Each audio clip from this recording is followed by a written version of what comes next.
एक मानव का देह और उस मानव के देह में भगवान शिव की अविरल भक्ति।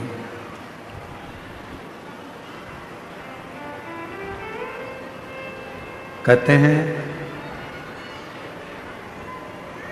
पूरे जीवन में मनुष्य के शरीर में यदि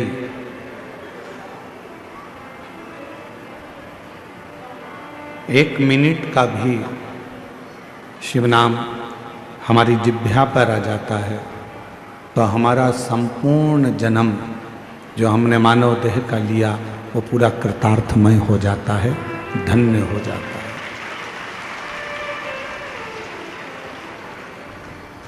एक मनुष्य ऐसा है जो पैसे वाले को ढूंढता है।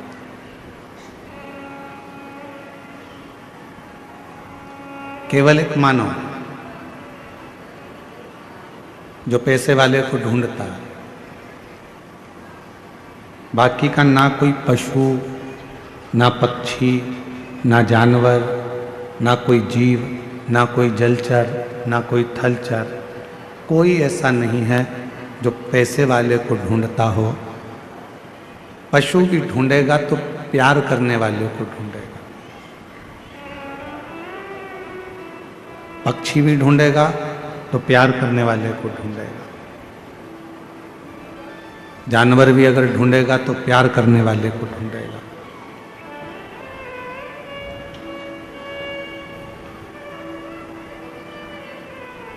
मनुष्य पैसे वाले को ढूंढता है,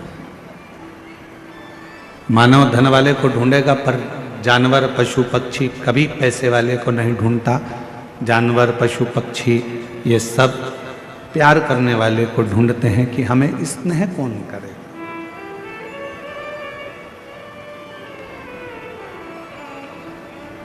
एक क्षण का यदि प्रेम किसी पशु को, किसी पक्षी को, किसी जानवर को मिल जाता है तो वह आपसे दूर नहीं जाता और आपके पास आता है।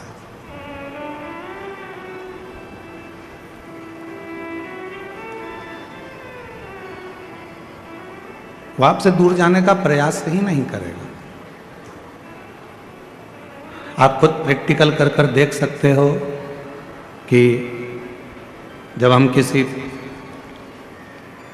जीव को स्नेह करते हैं, प्यार करते हैं, प्रेम करते हैं, कोई छोटा सा कुत्ता भी है, श्वान है, पक्षी है, पशु है,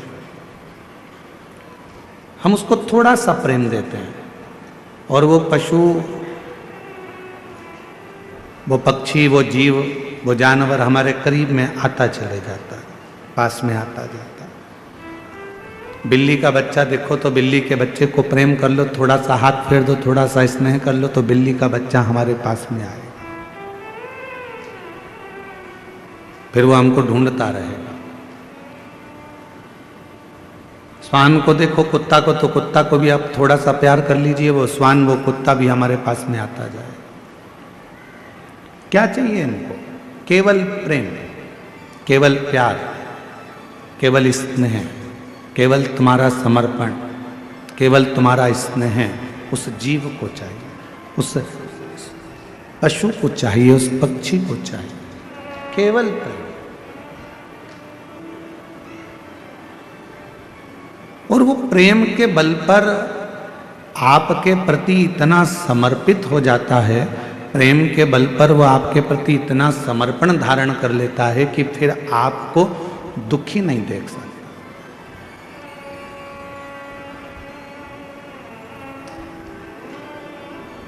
मनुष्य धन के पीछे भाग रहा है, मनुष्य पैसे वाले को ढूंढ रहा है और पशु पक्षी जीव जंतु प्यार को ढूंढ रहे हैं।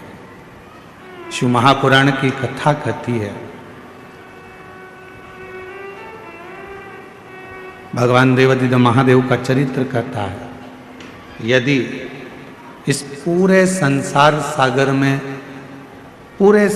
सागर में यदि प्रेम के बल पर अगर प्रेम मिल रहा है तो समझ लेना कि तुम जिंदगी के सबसे ज्यादा किस्मत वाले व्यक्ति हो जिसको प्रेम के बदले में प्रेम मिल रहा है। आज के जमाने में लोगों ने पैसे से प्रेम को तोल लिया।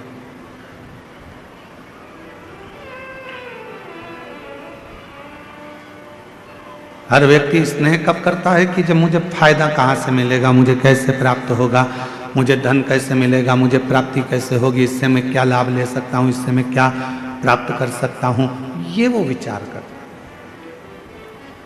शिव पुराण की कथा कर रही है, भगवान शंकर का चरित्र कर रहा है कि शिव जी का ना कोई दुश्मन है, भगवान शंकर का ना कोई द्रोही है, शंकर भगवान का ना कोई दुश्मन, ना कोई द्रोही, ना कोई घात करने वाला, ना कोई परेशान करने वाला, शंकर के सब प्रेम है।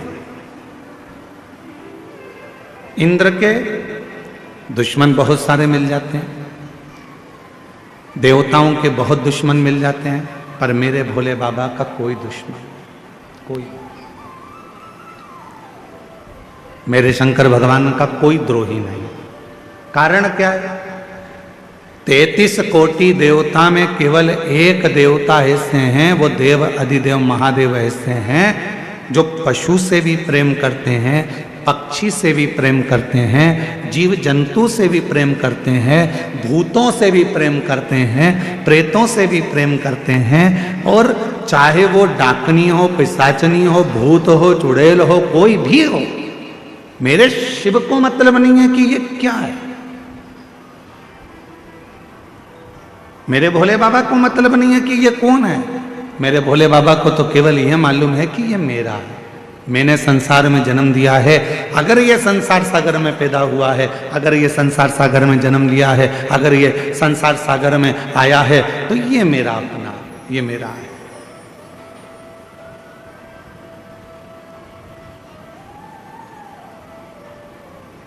फिर इसमें कोई भेद नहीं है हमारा, ये मेरा अपना है और मैं इसका, इसमें कोई भेद नहीं।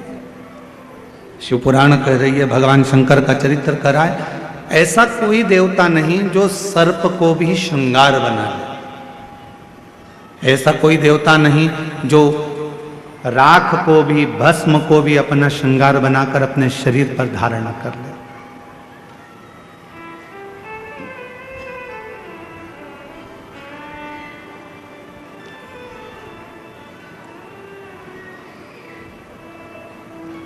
और शिव का डमरू डम डम बोले, अगम निगम के भेदी खोले। शिव का डमरू डम डम बोले, अगम निगम के भेदी खोले। ऐसा डमरू बजाने वाला कोई नहीं, ऐसा डमरू बजाने वाला कोई नहीं, मेरे बाबा से निराला यहाँ कोई नहीं, भोले बाबा से निराला यहाँ कोई नहीं। इस संसार सागर में भगवान शंकर से निराला दुनिया में कोई नहीं हो सकता। एक पक्षी है, दौड़कर आ जाए शिव की शरण में, शिव उसको स्वीकार कर लेते हैं। एक पशु है, शंकर की शरण में आ गया, शिव ने स्वीकार कर लिया। एक जीव है, शिव के शरण में आ गया, शिव ने स्वीकार कर लिया। कौन है जिसको बाबा ने नहीं दिया?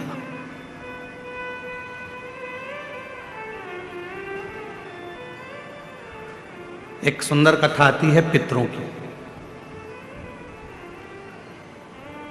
एक बार सारे पितर जानते हो ना आप लोग, जम के तो बोलो, जो चले गए, प्राण छूट गए, जो चले गए, वो पितरों की गिनती में आ गए।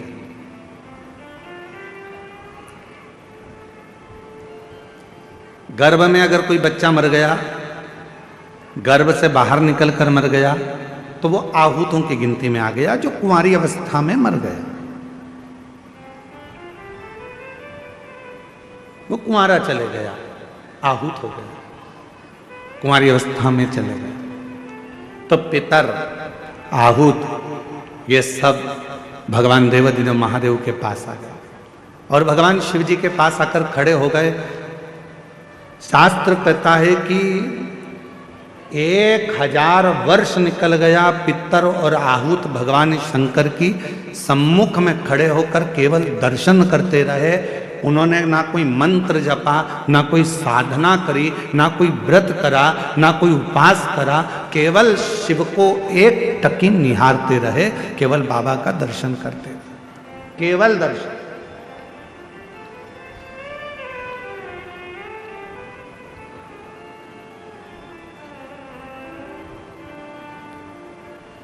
कितना फल है दर्शन का, जरा देखिएगा। 1000 वर्ष तक पितर आहूत ये सब शिव जी का दर्शन कर रहे हैं। 1000 वर्ष बोले कुछ नहीं है, ना मंत्र बोला, ना तप करा, ना साधना करी, केवल भगवान का दर्शन किया, खड़े रहे बस भगवान के इंतजार में। भगवान के नेत्र खुलेंगे, बाबा हमको देखेंगे, देखेंगे तब हमें वर देंगे। शिव जी 1000 वर्ष की समाधि में लीन थे।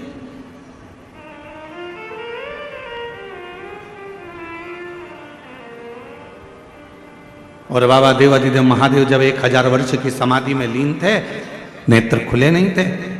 आज बाबा ने 1000 वर्ष की समाधि से अपने नेत्र को खोला, और 1000 वर्ष के समाधि पर जैसे ही बाबा के नेत्र खुले तो सबसे पहले पितर और आहूत पर भगवान की दृष्टि गई। भोलेनाथ जी का निगाह गया, बाबा ने देखा,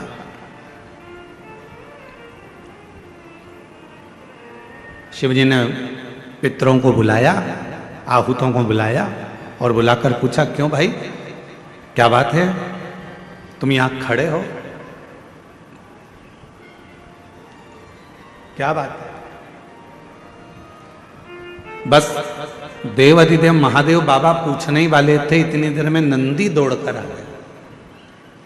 और नंदी दौड़कर आया और आते से ही भगवान भोलेनाथ जी से बोला, प्रभु आपने तो इनको अब देखा है, जितने समय से आप तप कर रहे हो उतने समय से ये बाहर खड़े होकर आपका दर्शन कर रहे हैं, इंतजार कर रहे हैं। नेत्र खुलेंगे बाबा हमें वर देंगे, नेत्र खुलेंगे बाबा हमें वर देंगे। 1000 वर्ष इन पितरों को हो गया, 1000 वर्ष इन आहूतों को हो गया, आपका दर्शन कर रहे हैं प्रभु, आप इन्हें वर दे दीजिए। शिव जी ने पितरों से पूछा, तुम क्या चाहते,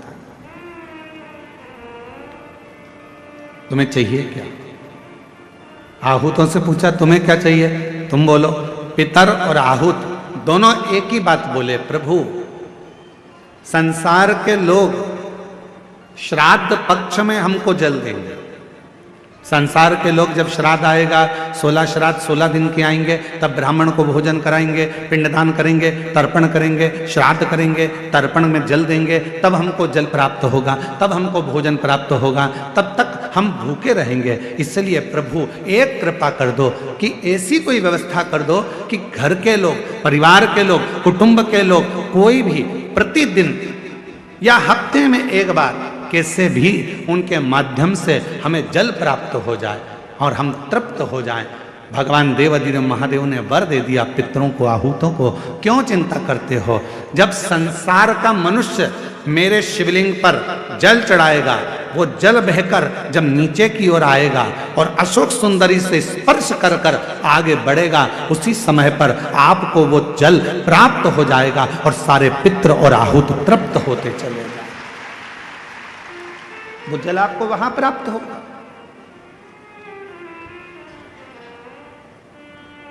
अब कई लोग कहते हैं गुरुजी हमारे यहां पितृदोष हो गए, कोई कहते हैं गुरुजी हमारे यहाँ आहूत दोष हो गया, पितृदोष हो गया, हमारे यहाँ ये दोष लग गया, हमारे यहाँ वो दोष लग गया। किसी ने बताया कि हमारे यहाँ कोई टोना कर गया, कोई ने बताया हमारे यहाँ कोई टोटका कर गया, कोई ने बताया हमारे यहाँ कोई ने विद्या कर दी, कोई ने कहा हमारे यहाँ ये हो गया। शिव महापुराण की उमा संहिता कहती है, जो भगवान शंकर को जल चढ़ाता है, जल चढ़ाते समय उसके जितने भी दोष हैं, चाहे पितृ दोष हो, चाहे आहूत दोष हो, चाहे वासुक दोष हो, चाहे कालसर्प दोष हो, जितने भी दोष होते हैं वो सारे दोष अपने आप समाप्त होते चले जाते हैं। और याद रखना, जो भगवान शंकर पर चढ़ा हुआ जल थोड़ा सा झेल कर लेकर आता है और अपने घर के दरवाजे पर छींटता है, दुनिया में किसी की सामर्थ्यता नहीं है कि कोई तुम्हारे ऊपर टोना कर दे या तुम्हारे को तकलीफ दे दे। किसी की सामर्थ्यता नहीं। हम उस पर आश्रित होकर चलें। जब हम पूर्ण आश्रित हो जाएंगे तो वो हमको संभाल। क्या चाहिए मेरे भोले बाबा को? ना तो मेरे भोले बाबा को तुमसे धन चाहिए, ना मेरे भोले बाबा को तुमसे दौलत चाहिए, ना मेरे शंकर भगवान को तुमसे संपदा चाहिए, ना मेरे शंकर भगवान को तुमसे कोई प्रॉपर्टी चाहिए, ना मेरे शंकर भगवान को तुमसे कोई संपदा चाहिए। कोई तुमसे कहे कि शंकर भगवान को 1 किलो भोग रोज लगाना पड़ेगा तो समझ लेना कि बेवकूफ बना रहा।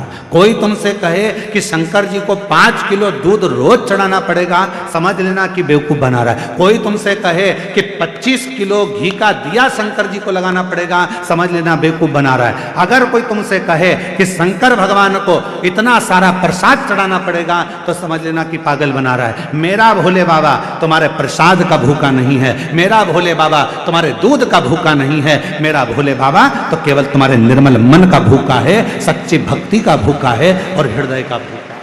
तुम्हारे मन से, तुम भाव से एक चावल का, मात्र एक चावल का दाना यदि शंकर भगवान को समर्पित करते हो, शिव उसको स्वीकार करते हैं। आप 1 लोटा जल शंकर भगवान को समर्पित करते हो, शिव उसको स्वीकार करते हैं। आप 1 चम्मच में से भी आधी चम्मच यदि देसी गाय का, हमारी वेद लक्षणा देसी गाय का यदि दूध आधी चम्मच से भी आधी चम्मच यदि आप शिव को दे रहे हो, शिव स्वीकार कर रहे हैं। फिर आप केमिकल का दूध मत चढ़ाओ, थैली का दूध मत चढ़ाओ, ये इधर उधर से आया हुआ दूध भगवान को मत चढ़ाओ। आप तो देसी गाय का 1 आधी चम्मच से भी आधी चम्मच दूध अगर शिव को दे रहे हो तो शिव स्वीकार कर रहा है। यहाँ ये पूरी शिव महापुराण में कहीं पर नहीं लिखा कि 5 किलो तुम्हें लड्डू देना पड़ेगा, कि 1 किलो तुम्हें पेड़ा देना पड़ेगा, या 1.25 किलो तुम्हें चूरमा देना पड़ेगा, या 25 किलो तुम्हें दूध देना पड़ेगा, कहीं नहीं लिखा, कहीं नहीं। और आपको हमारी बात पर भरोसा जरूरी नहीं है कि सियोर वाला महाराज बोल रहा है तो अपन इनकी बात पे भरोसा कर ले। आप तो गीता प्रेस गोरखपुर की शिव पुराण को लेकर आओ और गीता प्रेस गोरखपुर की शिव महापुराण की पोथी को लेकर आओ और अपने घर में बैठकर उसको पढ़ो। उसमें आप पढ़ोगे तो उसमें कहीं नहीं लिखा कि शंकर भगवान को 5 किलो की, 10 किलो की, 100 किलो की, 25 किलो की, 1.5 किलो की, 2 किलो भगवान को भोग लगाना पड़ेगा। ना ना ना, पढ़ो। कोई तुमसे कहे कि इतना देना पड़ेगा, कोई तुमसे कहे कि हमें भगवान की ऐसी पूजन करना है, इतना रुपया जमा करना पड़ेगा, हमें भगवान की ऐसी आराधना करना है, तुम्हें इतना पैसा देना। ना ना ना ना, भगवान धन से नहीं, भगवान मन से प्रसन्न है।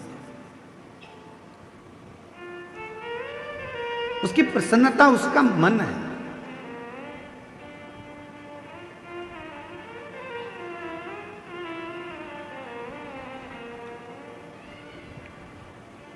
कहाँ से लाऊं लड्डू, कहाँ से लाऊं पेड़ा, कहाँ से लाऊं लड्डू, कहाँ से लाऊं पेड़ा। अच्छा, शिव पुराण शिवरात्रि का प्रसंग ध्यान से सुनना जरा। शिव महापुराण में शिवरात्रि के प्रसंग का वर्णन है। एक भील के ऊपर, वन में रहने वाला वो भील के ऊपर कर्जा हो गया था। कर्जा,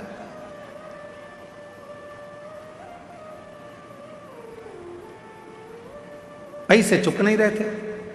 सेठ जी को गुस्सा आ गया, अपने आदमियों को भेजा और उस भील को पकड़ के घर में लेके आए और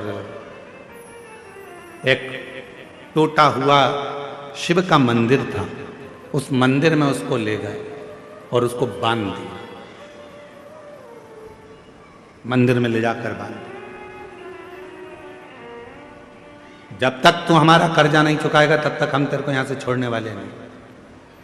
भील रोने लगा, सेठ जी मत मेरे को बांधो, मैं हाथ जोड़ता हूं सेठ जी, मैं आपका पूरा कर्जा चुका दूंगा।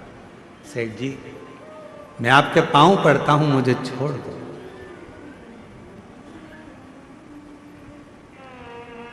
आज का पूरा दिन है, आज की पूरी रात है, कल तक मेरा कर्जा चूक जाना चाहिए।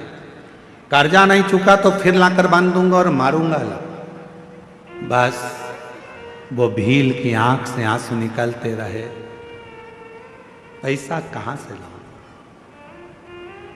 मैं तो थोड़ा बहुत जीव जंतु को मारकर मांस एकत्रित कर कर लोगों का वो बेच देता हूं और उसी का धन इकट्ठा हो जाता है। अभी तो 8 दिन हो गए, रोज बन जाता हूं, पर कोई जीव जंतु भी नहीं मिलता जिसको मार कर मैं उसका मांस बेचूं और मुझे पैसा मिल जाए। कहां जाऊं, कहां जाऊं,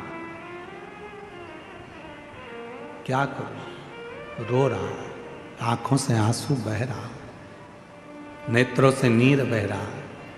आज पानी की छाजल भरी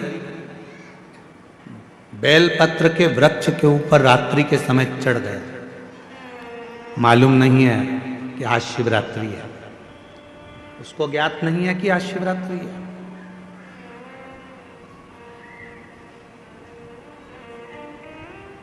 आज के लोग सनातन धर्म को छोड़कर दूसरे धर्म में जा रहे हैं। क्यों? क्योंकि वो सोचते हैं कि उस धर्म में जाएंगे तो वहां हमें बहुत सारा चमत्कार देखने को मिलेगा।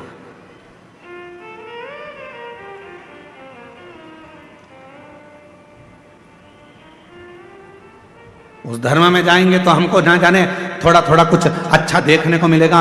उनके भगवान प्रबल हैं, उनके भगवान ऐसे कर दिए, उनके भगवान ने ऐसा। अरे भाई, हमारे शास्त्रों को अध्ययन करो, पढ़ो, सुनो, मालूम पड़ेगा कि सनातन धर्म से बड़ा दुनिया में कोई धर्म ही नहीं है, कोई धर्म। और पहले तो हम किसी को भी ये धर्म मानते ही नहीं है, हमें मतलब ही नहीं, हमें तो केवल सनातन धर्म ही एक धर्म है। बाकी का जितने भी तुमको नजर आते हैं दूसरे ये धर्म नहीं है, ये तो एक पंथ बना दिया है ना, ये धर्म की गिनती में नहीं आते। इनको हम सनातन धर्म के अंतर लेते ही नहीं, हम इनको धर्म मानते ही नहीं।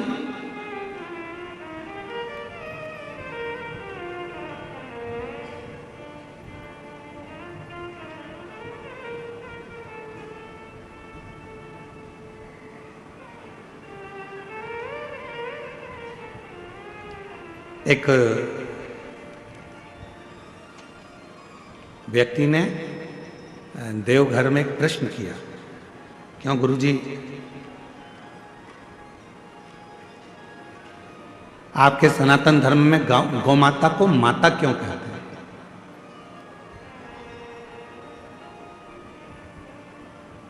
गाय को माता क्यों कहते हैं? हमने कहा भाई तुम सनातनी नहीं हो? कहा नहीं, हम दूसरे को मानते हैं। हमने कहा ठीक है।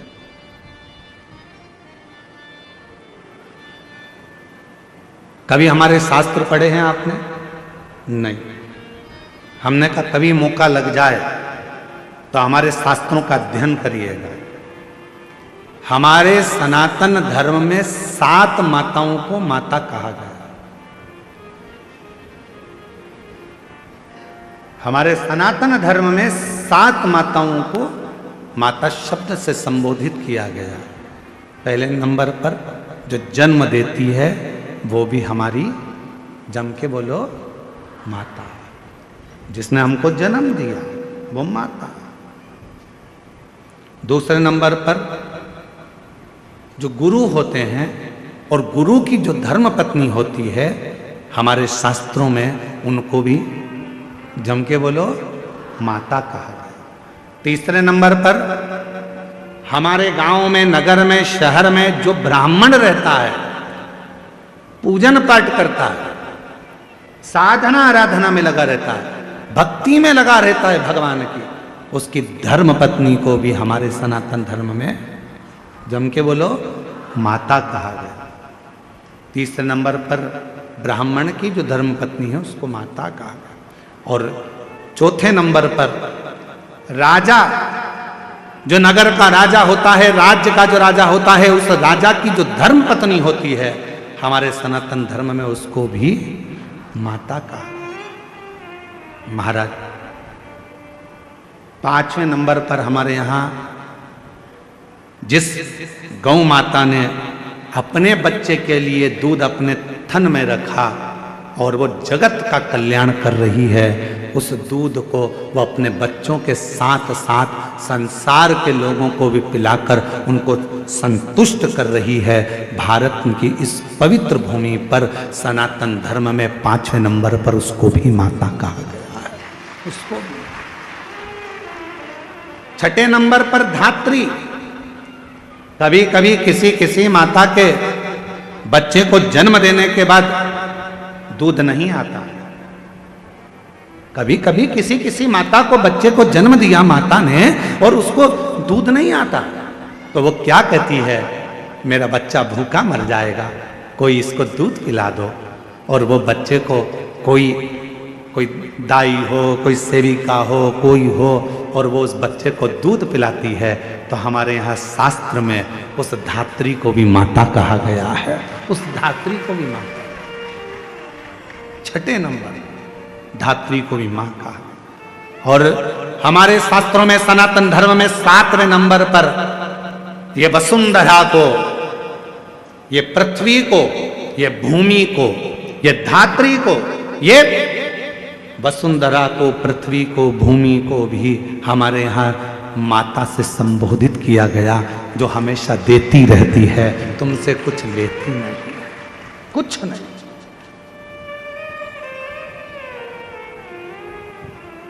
कुछ भी नहीं लेती, वो तो केवल दे रही है।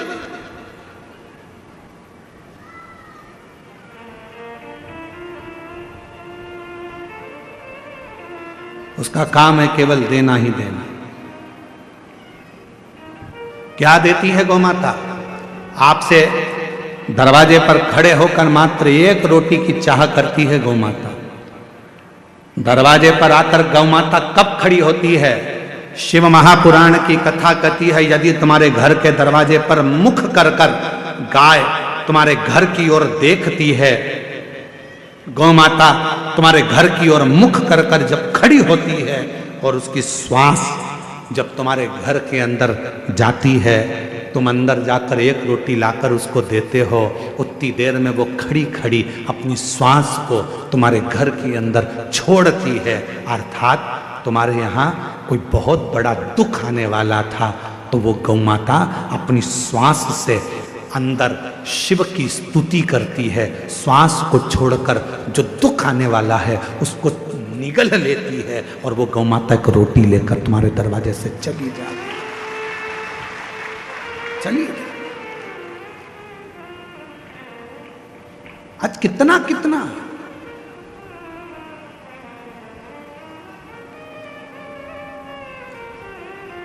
कितने संत साधु सन्यासी तपस्वी साधक उपासक गौ माता के लिए प्रयास कर रहे हैं।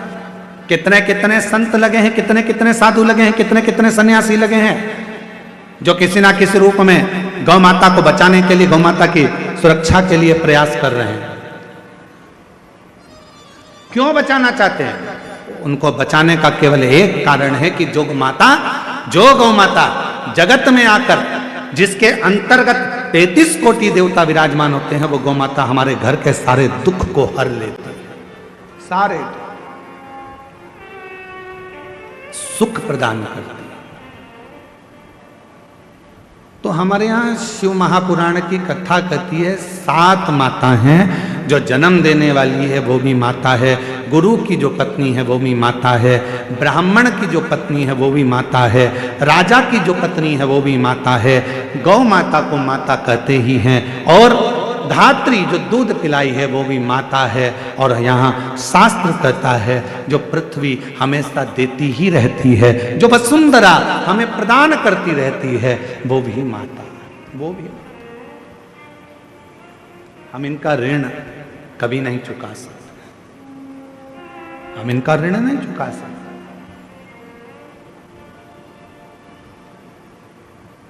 इनका ऋण चुकाने के लिए बहुत बहुत प्रयास करना पड़ेगा, बहुत प्रयास।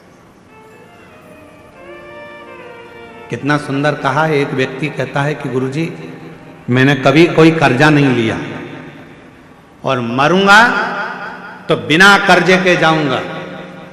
अब उसका शब्द सुना तो हमको बहुत तेज हंसी आई। हमने कहा ऐसा तो हो नहीं सकता कि तू बिना कर्जे के चलेगा। हे गुरुदेव, मैंने अपनी जिंदगी में कोई कर्जा नहीं लिया, पर मरूंगा तो बिना कर्जे के मरूंगा। 1 रुपए का कर्जा लेकर नहीं जाऊंगा, किसी का कर्जा लेकर नहीं मरूंगा। पर हमारा तो शास्त्र कहता है कि व्यक्ति बिना कर्जे के मरता ही कहां, मरेगा, अंतिम संस्कार होगा, लकड़ियां शरीर के नीचे लगाई जाएगी, तो इस वसुंधरा का ऋण, इस वन का ऋण, इन वृक्षों का ऋण, इस पृथ्वी का ऋण तेरे माथे पर रह जाएगा। इसलिए निवेदन है, ये मत कहना कि कर्जा लेकर नहीं मरूंगा। कर्जा चुकाना है, मरने से पहले कर्जा चुकाओ। और एक प्रयास जरूर करो कि मरने से पहले एक पेड़ जरूर लगा कर जाओ, एक वृक्ष लगा कर जाओ, तो तुम कर्जे में नहीं रहो, तुम कर्जे से मुक्त होकर मरो, कर्जे से। इसलिए इस वर्ष 2026 में फरवरी माह में जो महाशिवरात्रि आ रही है, विठले सेवा समिति और आप और हम सब मिलकर उसको ग्रीन शिवरात्रि मना रहे हैं। कौन सी शिवरात्रि है? ग्रीन शिवरात्रि, हरित शिवरात्रि। ग्रीन शिवरात्रि का मतलब यह है कि शिवरात्रि के दिन पूरे दुनिया में जितने भी शिव भक्त हैं, भगवान शंकर के उपासक हैं, 2026 में फरवरी महीने में 3 दिन तक शिवरात्रि के 2 दिन पहले से एक छोटे से बेल वृक्ष की, बेल के पौधे की, बेलपत्री के पौधे की पूजन करो। शंकर जी के मंदिर में उसकी आराधना, अपने घर के अंदर उसकी आराधना करो। और शिवरात्रि के दिन एक साथ पूरी दुनिया में, पूरी पृथ्वी पर करोड़ों लोग एक साथ बेलपत्री का पौधा जहां तुमको मौका मिल जाए वहां लगाना और रोज प्रतिदिन उसमें जल चढ़ाना, जिससे वो पौधा बड़ा होगा। अपन मर भी जाएंगे तो अपने हाथ का लगा हुआ वो पौधा पेड़ बनेगा और उसकी बेलपत्र शिव जी को चढ़ती रहेगी और अपना आनंद पाते रहेंगे। इसलिए उसको ग्रीन शिवरात्रि कहा। एक ग्रीन शिवरात्रि का ये अवसर 2026 में जो फरवरी के महीने में महाशिवरात्रि आ रही है, उसको संपूर्ण दुनिया, संपूर्ण विश्व उस शिवरात्रि को ग्रीन शिवरात्रि के रूप में माने। लगाओ एक एक पौधा, भगवान शंकर के नाम का बेलपत्र के पौधे का स्मरण करो, लगाओ। अपने जीते जी एक पौधा लगा कर जाओ, जिससे मरने के बाद हम शंकर की पूजा नहीं कर सकते तो हमारा लगाया हुआ वो पेड़ बेलपत्री का, उस वृक्ष की पत्ती टूटकर शंकर जी को चढ़ेगी। अब ये तुम बेलपत्री लेके आए हो, ये बेलपत्री तुम लेके आए हो, शंकर जी को चढ़ाया। मेरी जीजियां सिर पे पल्लू ले लेके और बेलपत्री बड़े प्रेम से चढ़ा रही थी, तो हम उनका मुंह देख रहे थे, तो हम सोच रहे थे ना जाने कहाँ कहाँ के पेड़ की, ना जाने किस किस ने पेड़ लगाया होगा। भगवान जाने जिसने पेड़ लगाया होगा उसकी बेलपत्र टूटकर शिवपोथी पर आ रही है। ये चढ़ाने वाले तो धन्य हैं, पर इनसे ज्यादा धन्य है वो व्यक्ति जिसने ये पेड़ लगाया था और जिसकी बेलपत्र शिव जी की।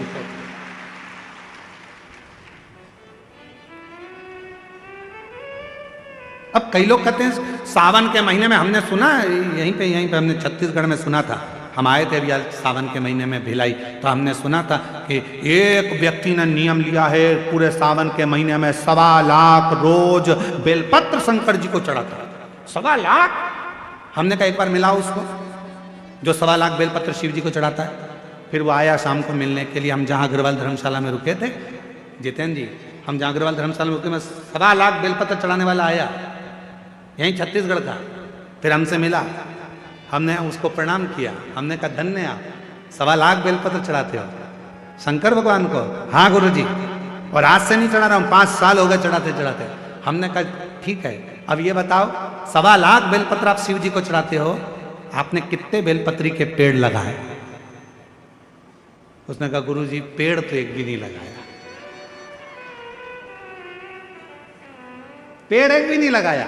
1.25 लाख बेलपत्र का अभिषेक कर रहा हूं, 1.25 लाख बेलपत्र शंकर जी को चढ़ा रहा हूं, 1.25 लाख बेलपत्र का अनुष्ठान कर रहा हूं। सावन के महीने में मैं शंकर भगवान को प्रसन्न कर लूंगा। अरे लंकापति रावण से सीखो, उसने किसी का सामान शिव जी को नहीं चढ़ाया, खुद की मुंडी काट कर चढ़ा देता था, स्वयं की शीश काट कर शिव जी को देता था। तुम कुछ नहीं कर सकते। 1.25 लाख बेलपत्र का नियम लिए हो तो पहले 1.25 लाख बेलपत्र के लिए कम से कम 2-5 हजार पेड़ तो लगाओ। पेड़ लगाओगे फिर बेलपत्र निकालो, फिर शिव जी को चढ़ाओ। दूसरे के लगे लगाए पेड़ में से दूसरे का फ्रिज खोल कर दूध निकाल कर चाय बना के पी गए तो चोटे कहलाओगे।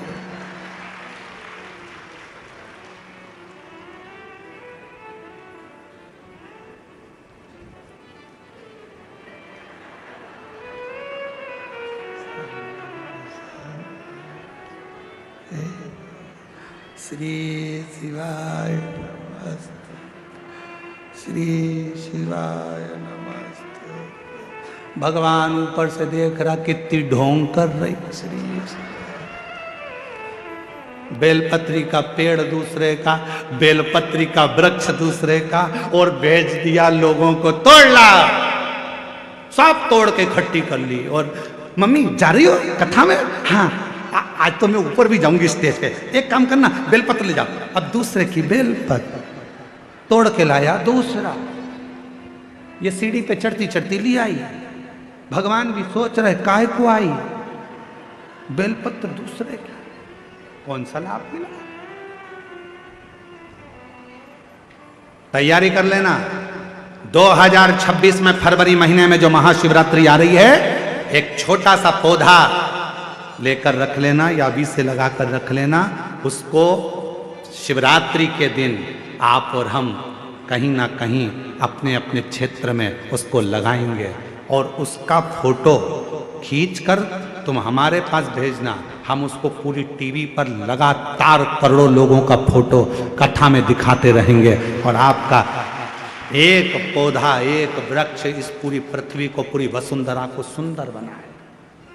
पूरी वसुंधरा। बोलो बोलो, तैयार हो?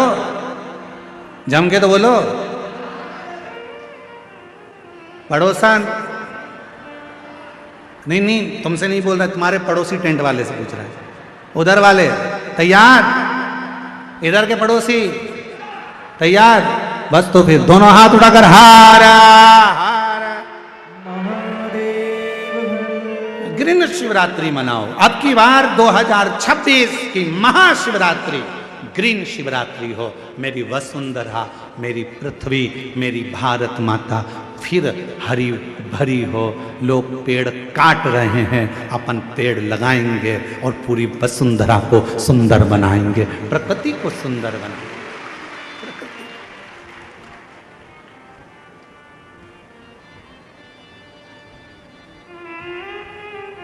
शिव है, शंकर, मां मां है। शिव कथा कर रही है, भगवान शंकर का पवित्र चरित्र कह रहा है।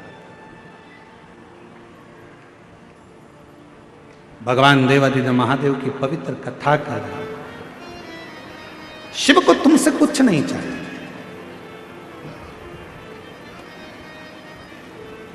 यहां तक लिखा है शिव महापुराण में,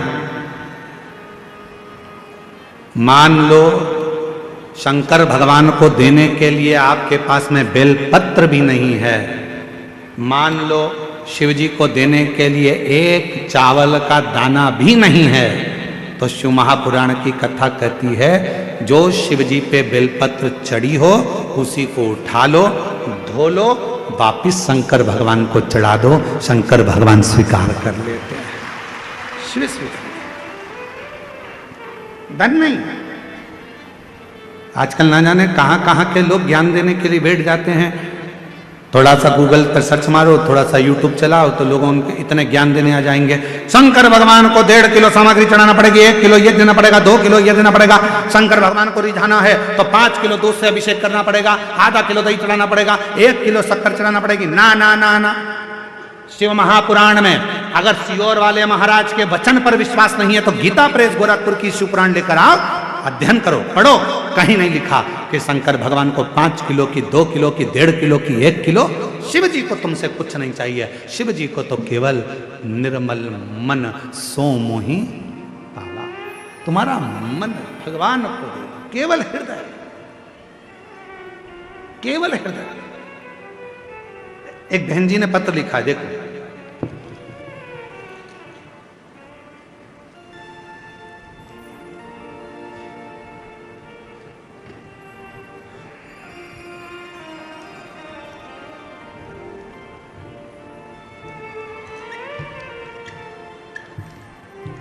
मैं भगवती मांडवी, पति श्री मुकेश मांडवी, हम छत्तीसगढ़ जिला के कांकेर ग्राम देवी नवा गांव से आए हैं।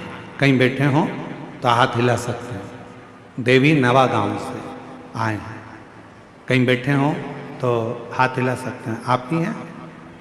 हाँ, ऐसे थोड़ा साइड में हो, दिख नहीं रहे हो। हाँ ठीक है, ऐसे हाथ हिला दो, दिख गए हो, ठीक है। आ जाओ। बच्चा आया है साथ में? आया है? ले आओ उसको। मैं भगवती मांडवी, पति श्री मुकेश मांडवी, हम छत्तीसगढ़ जिला कांकेर ग्राम देवी नवा गांव से आए हैं। एलईडी पर पत्र चल रहा होगा, दिख रहा है पत्र? चालू है। गुरुदेव, मैं बाबा का क्या बखान करूं गुरुजी, बाबा की महिमा परम्पार है। बाबा की महिमा को हम शब्दों में बयां नहीं कर सकते। गुरुजी, मेरी शादी को 10 वर्ष हो गया था, पर मेरी कोई औलाद नहीं थी। हमने जगदलपुर में, धमतरी में, रायपुर में डॉक्टरों के पास बहुत इलाज करवाया। महाराजों के पास, पंडितों के पास भी गए, लेकिन कोई, महाराजों के पास, पंडितों के पास भी गए, लेकिन कोई फायदा नहीं। फिर 2023 में 2-3 दीदी लोगों ने मुझे शिव महापुराण के बारे में जानकारी दिया। टीवी में मैंने कथा सुनना चालू किया। फिर आपने उपाय बताया था गुरुदेव कि तुम रुका जी माता जी के नाम से सफेद आंकड़े की जड़ का प्रयोग किया। फिर मैंने पशुपतिनाथ का व्रत किया, उपवास चालू किया। पूरे 5 व्रत पूरा करने के बाद 3 महीने के बाद बाबा ऐसी कृपा करा कि मेरा गर्भ ठहर गया, जिससे जुड़वा बच्चे थे, जिसमें बाबा मैं क्या वर्णन करूं, एक बच्चा तो खराब हो गया था, पर दूसरे का भी डॉक्टर ने मना कर दिया था। जब डॉक्टर ने मना करा, फिर बहन जी ने कहा, एक ने, शिव जी के मंदिर जाना चालू कर, 1 लोटा जल चढ़ाना चालू कर। मैं रोज मंदिर जाती, 1 लोटा जल चढ़ाती और रोज उस जल को पीना चालू कर दी। बाबा की ऐसी कृपा हो गई गुरुदेव कि धीरे धीरे बच्चा पूर्ण हुआ और रायपुर के हॉस्पिटल में बाबा की कृपा से बच्चे ने जन्म लिया। आज मेरा बच्चा पूर्ण तरह से स्वस्थ है। मैं बाबा को यहाँ प्रणाम करने के लिए आई हूँ। 10 साल के बाद बाबा ने दिया। गुरुदेव, ना जाने कितना कितना लोग बताए कि यहाँ इतना पैसा दो, वहाँ ऐसा करो, वहाँ ऐसा चढ़ाओ, सब कुछ करा, पर उसका कोई फल नहीं मिला। मैं फिर निवेदन करूं, मेरा भगवान कभी नहीं कहता कि तुम इतना धन दो, मेरा भगवान कभी नहीं कहता कि तुम इतना पैसा दो, मेरा भगवान कभी नहीं कहता कि तुम इतना इतना भोग लगाओ। मेरा भगवान तो कहता है कि हृदय से मुझे पुकार लो, तेरी खाली झोली भले 10 साल की क्यों ना हो, मैं भर ही दूंगा।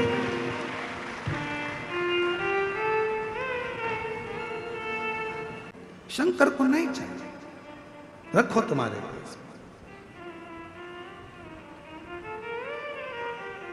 तुम्हारा धन, तुम्हारी दौलत, तुम्हारी संपदा, तुम्हारा वैभव, तुम्हारी सत्ता, सब तुम्हारे पास। शिव को दौलत से मत रिझाना, शंकर भगवान को वैभव से मत रिझाना।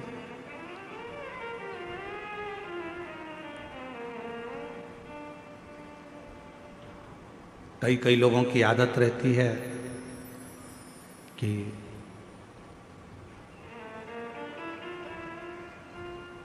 मेरे पास इतना धन है, मैं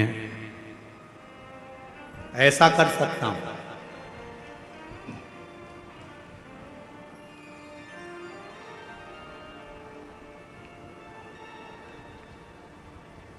मेरे पास इतना धन है, मैं बहुत कुछ प्राप्त कर सकता हूं। कब, क्या, कहां देगा, ये बाबा ही जानता। बाबा, कभी आप लोगों ने टीवी पर सुना होगा, माननीय छत्तीसगढ़ शासन के जो माननीय मुख्यमंत्री जी हैं विष्णुदेव सहाय जी, उनकी जो धर्मपत्नी है श्रीमती कौशल्या देवी सहाय जी, जब छत्तीसगढ़ में शिव महापुराण की कथा होती थी, आगे जगह नहीं मिलती थी तो टेंट के पीछे पंडाल में जैसे आप लोग बैठे हो, बहुत दूर दूर तक ऐसे पीछे कहीं बैठकर कथा सुनती थी। और ये हमने नहीं, उनके ही मुख के शब्द हैं। उन्होंने बताया और मंच पर भी कई बार बताया, ऐसे ही बैठकर, जैसे आप कथा श्रवण कर रहे हो ऐसे ही बैठकर कथा श्रवण करती और दिल से भगवान का नाम का उच्चारण करती। हमें याद है जिस समय पर माननीय साई जी मुख्यमंत्री नहीं थे, उस समय पर उनकी आज भी उनकी धर्मपत्नी श्रीमती कौशल्या देवी साई जी डायरी में श्री शिवाय नमस्तुभ्यम, श्री शिवाय नमस्तुभ्यम, श्री शिवाय नमस्तुभ्यम लिखती रहती, पहले भी लिखती थी। जब मुख्यमंत्री पद पर नहीं थे उस समय पर भी लिखती थी, और आज भी मुख्यमंत्री पद पर हैं तो भी श्री शिवाय नमस्तुभ्यम, श्री शिवाय नमस्तुभ्यम पूरी डायरी भर लेती थी। और वो डायरी किताब जब भी हम छत्तीसगढ़ कथा करने आते थे तो वो हमको भेंट करती थी, गुरुजी हमने लिखा है। हम देखते पूरी पुस्तक श्री शिवाय नमस्तुभ्यम, श्री शिवाय नमस्तुभ्यम, श्री शिवाय नमस्तुभ्यम।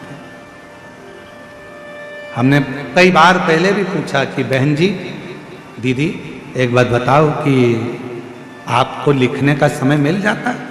तो उन्होंने कहा गुरुजी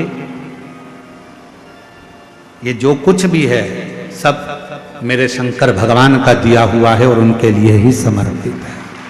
शिव भगवान देवादिदेव महादेव, भगवान शिव।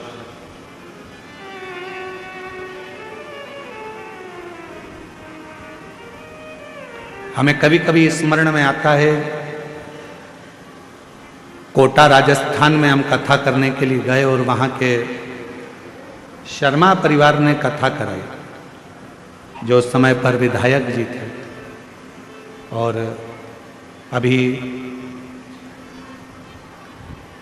राजस्थान सरकार में विधानसभा अध्यक्ष हैं शर्मा। जब उन्होंने कथा कराई तो हमने उस समय पर उनसे पूछा कि ये शिव महापुराण कथा कराने का मन में भाव कैसे प्रकट हो गया?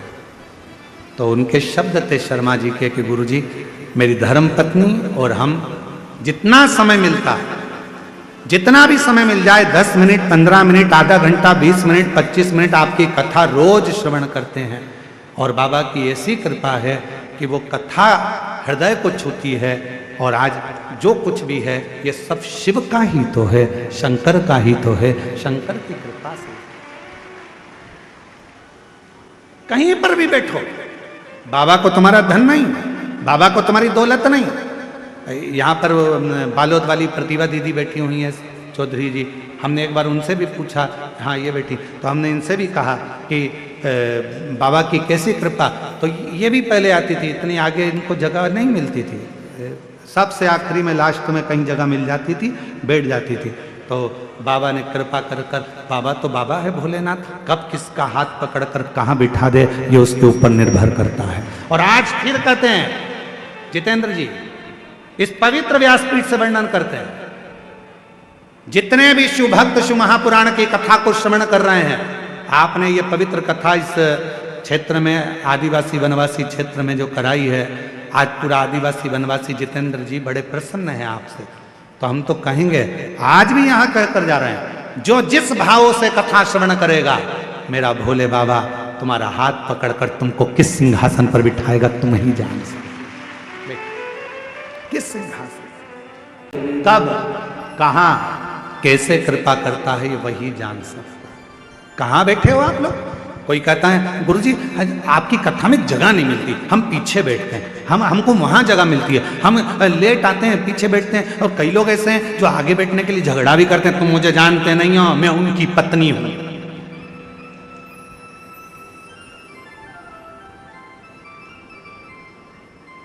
अब दरवाजे पे तो सारे पुरुष खड़े होते हैं और तुम चिल्ला कर कहती हो तुम मुझे जानते नहीं हो, मैं उनकी पत्नी हूं। और अगर वो कह दे तो तू भी मुझे नहीं जानती, मैं उसका पति हूं।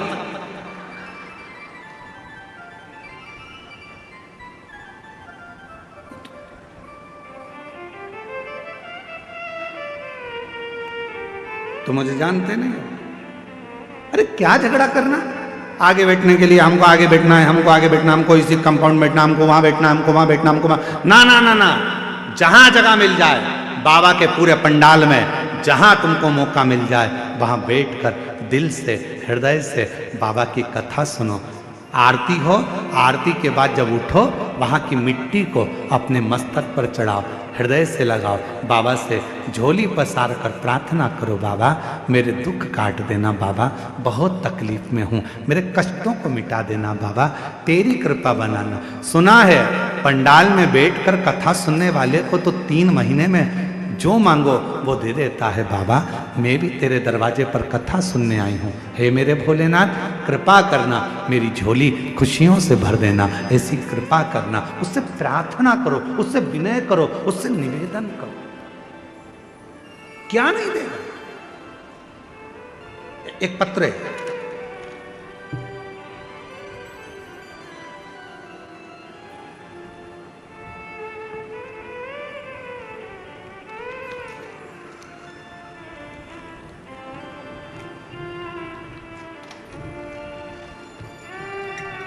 अनिमा रक्षित,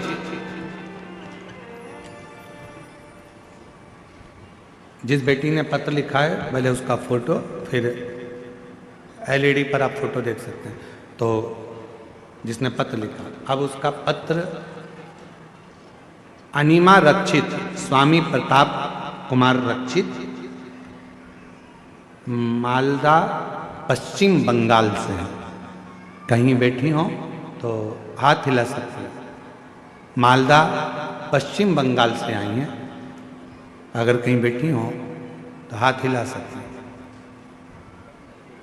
कहीं बैठे हो तो हाथ हिला सकती हैं। मालदा पश्चिम बंगाल से कथा सुनने आई हैं। अनिमा रक्षित, स्वामी प्रताप कुमार रक्षित, मालदा पश्चिम बंगाल से हैं। मेरा मोबाइल नंबर ये है। हम अपने भोले बाबा का महिमा का वर्णन करें गुरुदेव। कहीं बैठी हो तो आ सकती हैं बेलपत्र लेने के लिए। आपकी बातें 2021 से 22 से सुन रहे हैं, हर दिन सुनते हैं। एक दिन भी आपकी कथा ना सुने तो हमें अच्छा नहीं लगता, और हम रोज पार्थिव शिवलिंग बनाते हैं। 2023 में मेरे पेट में बहुत दर्द हुआ और मैंने डॉक्टर को दिखाया, तो अल्ट्रासाउंड कराने पर पता चला कि पित्ताशय में पत्थरी हो गई। जिस पत्थरी का पता चलने पर अगले सोमवार ही बाबा पर भरोसा कर डॉक्टर ने कह दिया गॉल ब्लैडर के अंदर स्टोन है, पित्ताशय के पास में पत्थरी है, इसका ऑपरेशन जरूरी है। ऑपरेशन सुनकर थोड़े से डर गए। अब करें क्या, स्त्री का जीवन है, अभी छोटा समय, कैसे हम ऑपरेशन कराएं। जानकर हमने पशुपति व्रत करना शुरू कर दिया। मैं शिवलिंग पर जल चढ़ाती, बेलपत्र रखती, फिर उस बेलपत्र पर जल को पीना शुरू किया। मैं रोज वहाँ बेलपत्र खाती, डॉक्टर की दवा भी लेती। 3 सोमवार पूरे करने के बाद मेरे ऑपरेशन की तारीख तय हुई। ऑपरेशन के लिए सारे टेस्ट करवाए और नर्सिंग होम में भर्ती हो गई। डॉक्टर ने फिर से अल्ट्रासाउंड करा। अल्ट्रासाउंड कराकर देखा तो मेरे पेट में पत्थरी थी ही नहीं। डॉक्टर ने कह दिया आपकी पत्थरी तो गल चुकी है, अब ऑपरेशन की जरूरत नहीं, अब ऑपरेशन की जरूरत नहीं।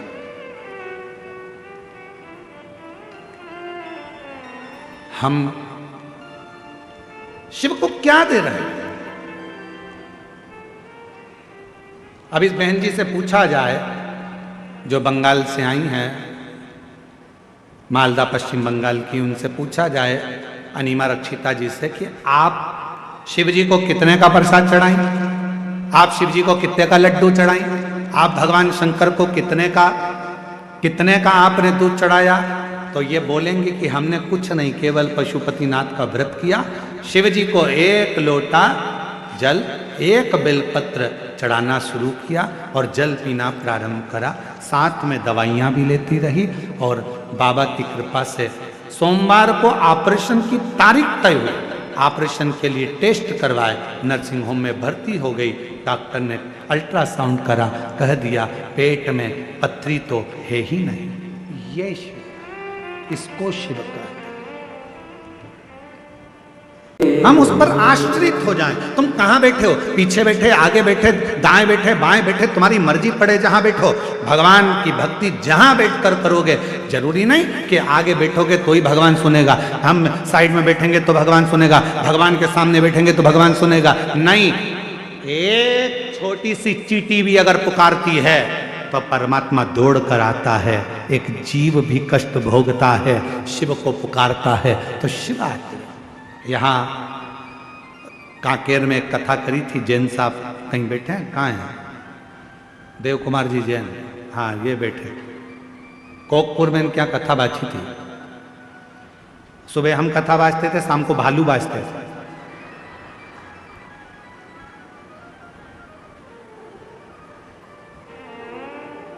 सुबह हम कथा कर चले जाते थे दोपहर में। जैसे ही 4 बजे 5 बजे कथा पूरी होती और लोग गए और पंडाल में जितने लोग रहते और आस पास भालू कथा करने आ जाते। ऐसा जंगल का क्षेत्र, और कथा करने पंडाल में तो जाते भालू तो भालू, पर हमारे जहां हम ठहरे थे इनके घर पर, वहां भी आजू बाजू घूमने आ जाते मिलने के। महाराज आप इन जैन साहब से पूछना, देव कुमार जी से, जो कोकपुर कथा करा, 5 पंडाल कथा के कथा सुनने के लिए गए। जहां जगह मिल जाती थी वहां बैठ जाते थे, सेवा करते थे। कचरा मिल जाता, कचरा को उठाकर, जो भी कचरा पड़ा रहता उसको भरकर एक जगह पर ले जाकर रख देते, सब करते। अब एक दिन इनके मन में आया कि 5 कथा हो गई, बाबा ऐसी कृपा कर दे कि कथा मेरे गांव में कोकपुर में हो जाए।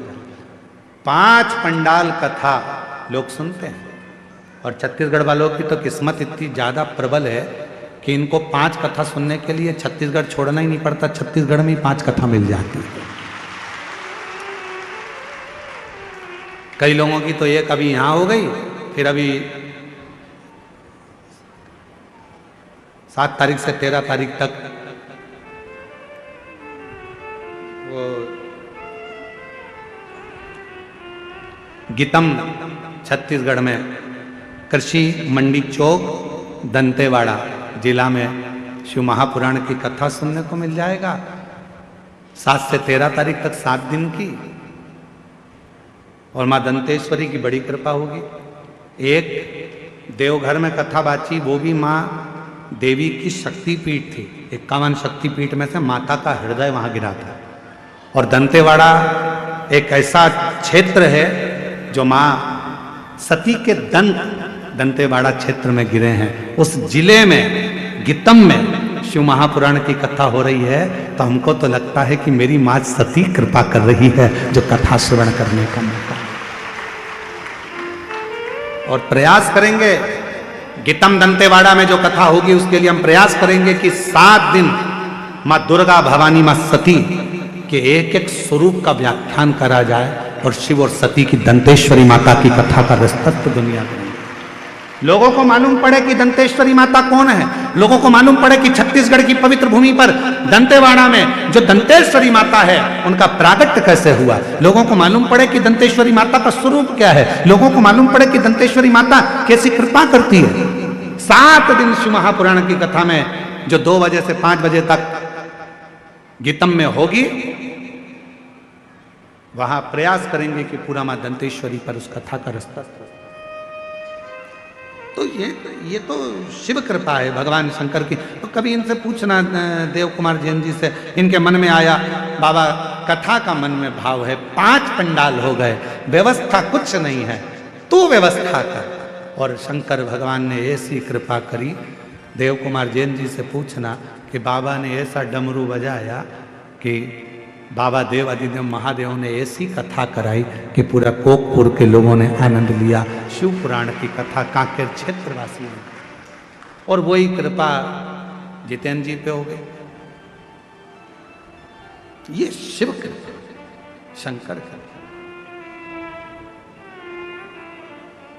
आप हृदय से उसको पुकारते हो, वो हृदय से शिव। मेरे शंकर भगवान को दुनिया के लोग कितना भी आडंबर बताएं, दुनिया के लोग दिन भर, कई लोगों की आदत है यूट्यूब पर बैठ जाएंगे, प्रचार कर, अपना स्वयं का प्रचार करने के चक्कर में विचार करते हैं कि हम ये बता देंगे, ऐसा कर लो, शंकर जी को इतना से चढ़ा देना, शंकर जी को 5 किलो दूध चढ़ा देना, 1.5 किलो प्रसाद चढ़ा देना, 2 किलो ये चढ़ा देना, 10 किलो ये चढ़ा देना। ना ना ना, मेरा भोला बाबा एक बेलपत्र से, एक लोटा जल से, एक चावल के दाने से, और वो भी ना हो तो 3 बार ताली बजाने से, बम बम बोलने से मेरा वो घरदानी प्रसन्न हो जाता है। उसको तुम्हारा आडंबर नहीं चाहिए, उसको तुम्हारा धन नहीं चाहिए, उसको तुम्हारी दौलत नहीं चाहिए, उसको तुम्हारा वैभव नहीं चाहिए, उसको तो केवल निर्मल मन चाहिए।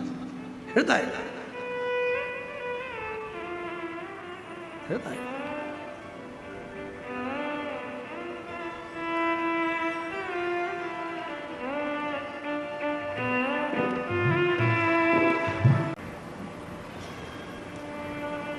जिस समय पर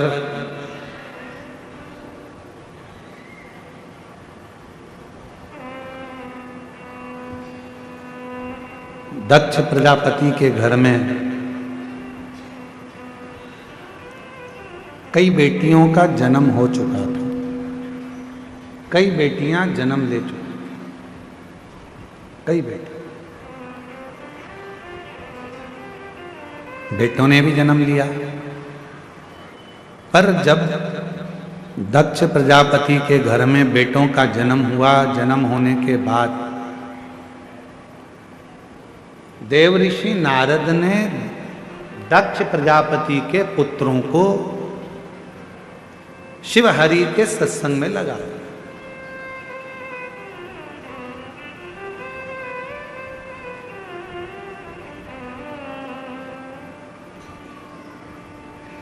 जैसे ही बेटे भगवान देवाधिदेव महादेव के सत्संग में, हरि के सत्संग में, भगवान के सत्संग में लग गए, दक्ष प्रजापति को बड़ा गुस्सा आया और दक्ष प्रजापति को लगा कि मेरे जो बेटे थे जिनको सृष्टि की रचना के लिए आगे बढ़ाना था, पृथ्वी को सृष्टि की रचना करना थी, वंश बढ़ाना था, और वही भगवान के सत्संग में लग गए, भजन में लग गए। अच्छा नहीं लगा दक्ष प्रजापति,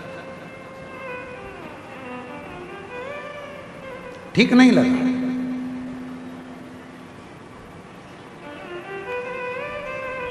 अच्छा, शिव महापुराण की कथा कहती है, भगवान शंकर का चरित्र वर्णन करता है कि मानव की देह मिले और मानव की देह में अगर हम भगवान का भजन ना कर पाए तो वो जिंदगी बेकार, वो जीवन बेकार।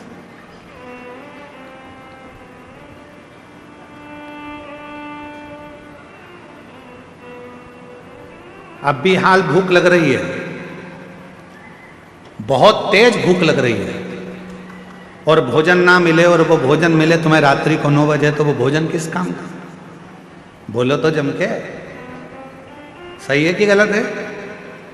समय पर भोजन ना मिले तो भोजन किसी काम का नहीं होता। समय पर पानी ना मिले तो वो पानी किसी काम का नहीं होता। समय पर दवा ना मिले तो वो दवा किसी काम की ना, किसी काम की।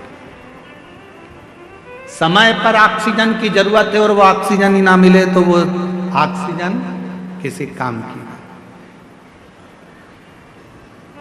समय पर सबके पास गाड़ी है और तुम्हारे पास गाड़ी नहीं, और समय पर गाड़ी ना मिले, कहीं जाना है तुमको, तो फिर वो गाड़ी किस काम?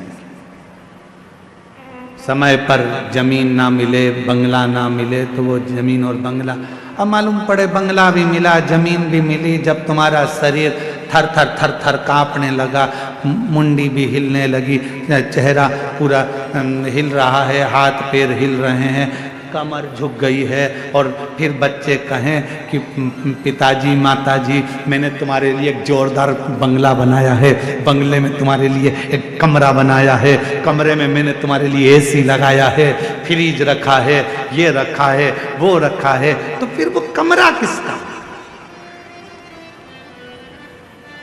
अच्छा तुमसे पूछे, ईमानदारी से बताना, सब जरा अच्छे से बोलना।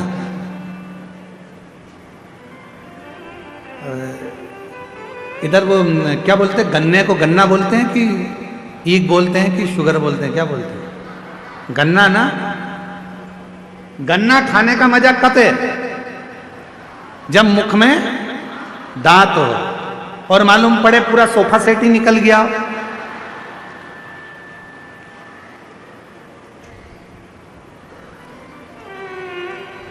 पूरा सोफा सेट गायब।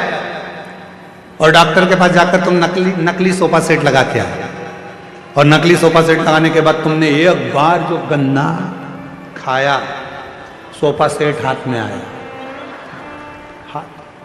तो फिर वो गन्ना खाने से मतलब क्या?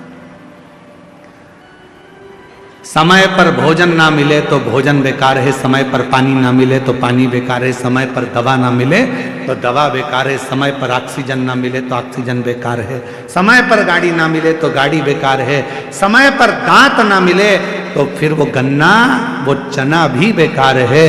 और मनुष्य शरीर में समय पर यदि शिव महापुराण की कथा ना मिले तो वो मानव देह भी बेकार। उस मानव देह का कोई नहीं। अगर ये मानव देह मिली है और आप भगवान की भक्ति में एक पत्र है, पत्र अच्छा है, देखिए।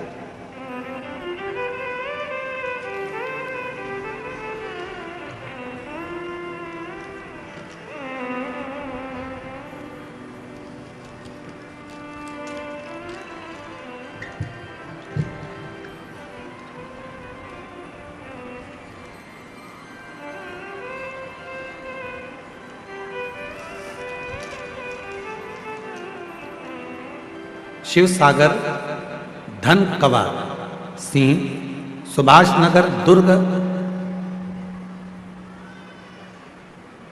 छत्तीसगढ़ के रहवासी हैं। कहीं बैठे हो तो हाथ हिला सकते हैं। अगर कहीं बैठे हो, शिव सागर, धन कंवर आप ही हैं? आ जाइए, एक बेलपत्र लेकर जाइएगा, आ जाइए। गुरुजी,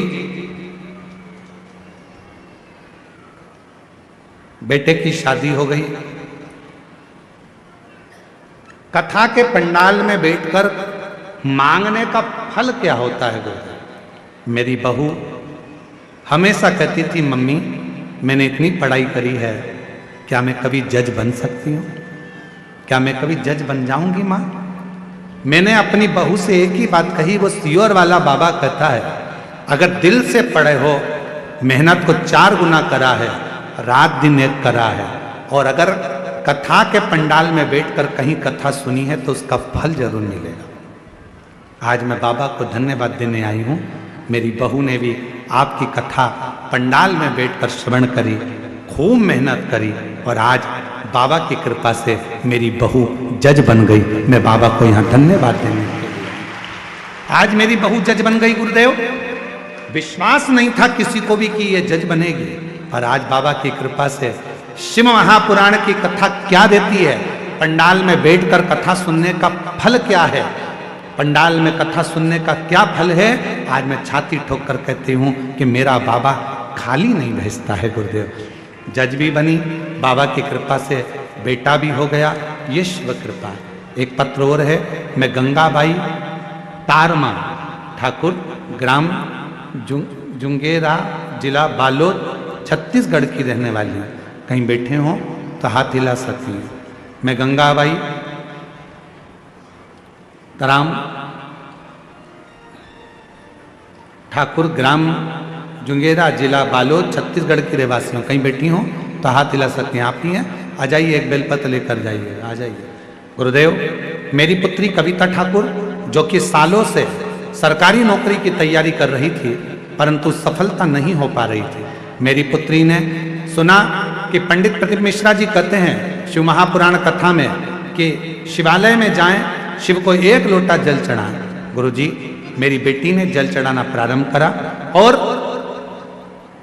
जुंगेरा घर के पास में ही शंकर जी की कथा हो रही थी आपकी, वहीं पर कथा सुनने के लिए भी गई।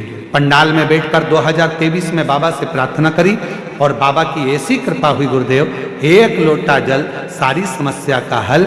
आज बाबा की कृपा से मेरी बेटी पुत्री, अब मेरी बेटी सरकारी शिक्षक के पद पर नियुक्त हो गई है। मैं बाबा को यहाँ धन्यवाद देने के लिए आई हूँ।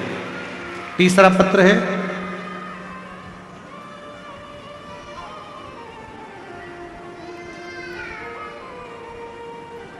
मैं संतोष कुमार साहू, कहीं बैठे हैं संतोष जी?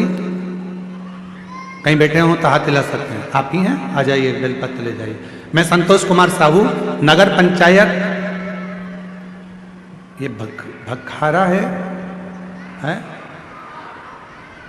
भवारा भखारा कुरुद जिले से धमतरी का निवासी हूँ। गुरुदेव, मेरी बेटी गरिमा साहू 2021 से नीट की परीक्षा की तैयारी कर रही थी। उसका परीक्षा में दिलाई, लेकिन कुछ नंबर उससे रह जाती थी। मैं बड़ी दुखी हुई। मेरी बेटी को भी बड़ा दुख हुआ। तब मेरी बेटी से मैंने मंदिर जाने को कहा। 1 लोटा जल चढ़ाती, मंदिर जाती, सुबह 5 बजे से सफाई करती मंदिर की। 4 साल से मंदिर में झाड़ू पोछा लगा रही है और बाबा से प्रार्थना कर रही है। आज मैं बाबा को धन्यवाद देने के लिए आई हूँ कि मेरी बेटी जो हिम्मत हार चुकी थी, मैंने उस बेटी से कहा, सियोर वाला बाबा कहता है खूब मेहनत कर, 4 गुना पढ़ाई कर। और आज बाबा की कृपा से मेरी बेटी नीट में सिलेक्ट हो गई और 2025 में दुर्ग मेडिकल कॉलेज में उसका चयन हो गया। वो MBBS की पढ़ाई कर रही है, डॉक्टर बन रही है। मैं बाबा को यहाँ धन्यवाद देने के लिए आई हूँ। ये शिव है, इसको शंकर का। क्यों भटके हम? आ जाओ। क्यों जहां तहां जाएं हम? बाबा की बेटी कई सालों से मेहनत कर रही थी और सरकारी नौकरी से उसने सोच लिया था लगेगी नहीं, पर माँ ने कहा कि तुम मेहनत कर, पंडाल में बैठकर एक कथा सुन। वहां की मिट्टी को लेकर बेटी चली गई, उसी का पार्थिव लिंग पूजन करा और बाबा की कृपा से उच्च शिक्षक पद में नियुक्त हुई है। एक बार जोरदार ताली बजाएं। बेटी शिक्षिका बनी।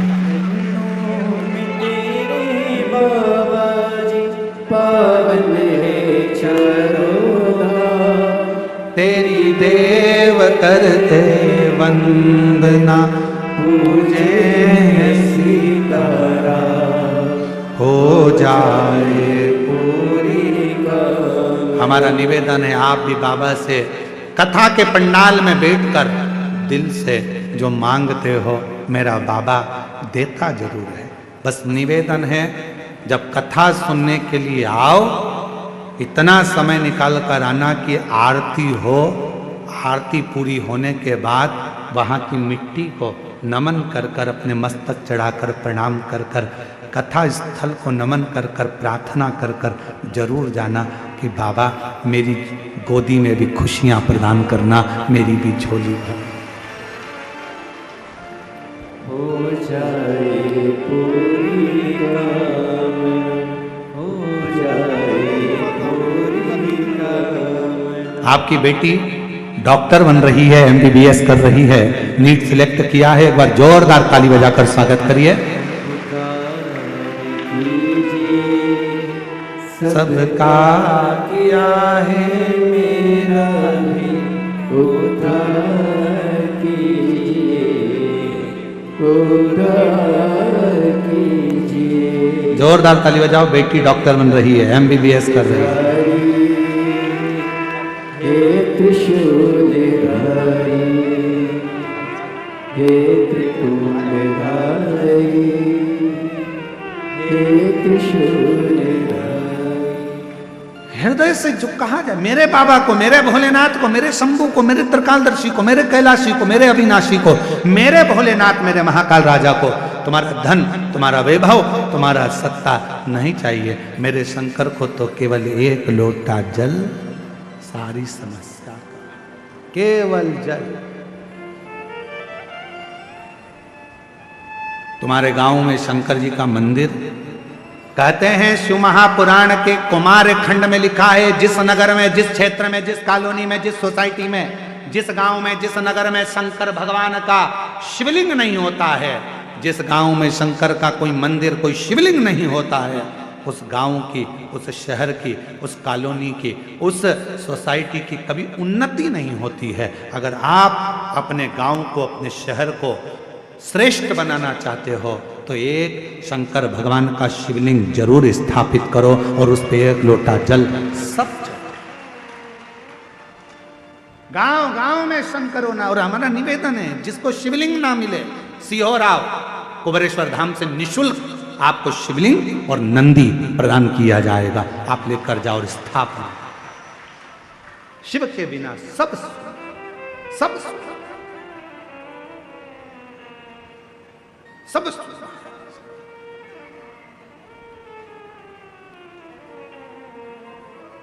हृदय से शिव को। सती मैया के मन में एक भाव आया।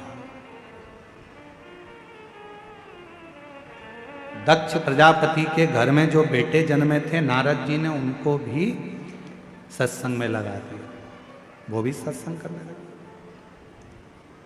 दक्ष प्रजापति को बड़ा गुस्सा आया, मेरे बेटों को तुमने सत्संग में लगा दिया। देव ऋषि नारद, मैं तुम्हें श्राप देता हूं, तुम एक जगह पर कभी नहीं टिकोगे, एक जगह पर कभी नहीं रुकोगे। किसी किसी को श्राप लगा होता है, एक जगह पे टिकता ही नहीं, किसी किसी को। किसी ने पूछा, क्यों गुरुजी, कथा में सारे देवता आते हैं? हाँ। सब आते हैं? हाँ। तो क्या नारद जी भी आते हैं? हाँ।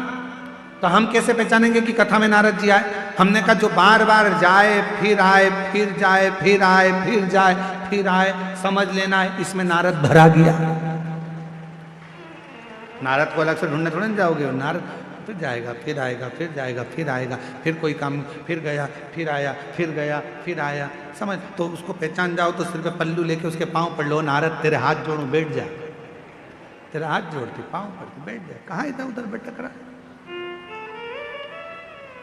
क्यों भटकना? बड़ी मुश्किल से, ना जाने कच्चे गांव वालों ने कौन कौन से पुण्य करे होंगे, कांकेर क्षेत्र वालों ने ना जाने कितने लोटा जल चढ़ाए होंगे, तब जाकर तो ये छोटे से गांव में शिव महापुराण की कथा पहुंची है।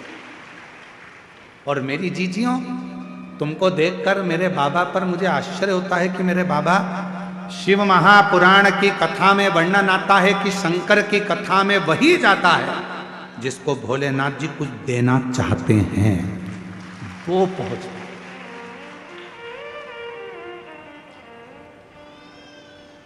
शिव को आपको कुछ देना होगा, इसलिए बाबा आपको बुला लिया।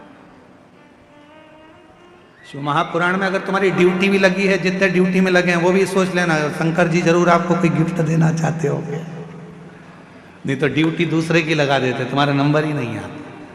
वो तो शिव की करुणा है। महाराज